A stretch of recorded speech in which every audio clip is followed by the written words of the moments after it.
আল্লাহর হাবিবের রওজা শরীফ দেখে আমি সহ্য করতে পারি না রে আবু বকর, বিদায় দাও, আমি চলে যাব। চলে গেলেন নবীর পাগল।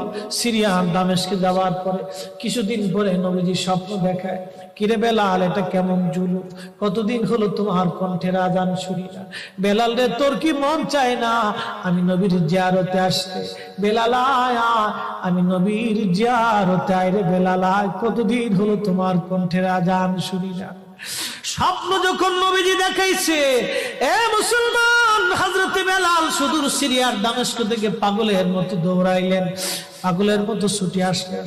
যখন মদিনাতে আসলেন তখন তাহাজ্জুদের সময় চলতেছিল। তাহাজ্জুদের সময় চলার সময় হযরত বেলাল রাদিয়াল্লাহু আনহু কাঠের জালি দিয়ে তখন রওজা শরীফ ঘিরে রাখা ছিল। ওই জালির পাশে বসে বসে জালির সঙ্গে মাথা ঠেকাইয়া নবীর পাগল বসে বসে গুনগুন গুনগুন করে কাঁদে আর বলে, হুজুর, আপনি আসতে বলেছিলেন, গোলাম এসে হাজির হয়েছে। নবী গো, আজান দিতে বলেছেন, আমি আজান দিলে আপনি আগে নামাজে আসতেন, এখন আজান দিলে কি নবী আপনি নামাজে আসবেন? হুজুর, এখন আজান দিলে কি আপনি নবী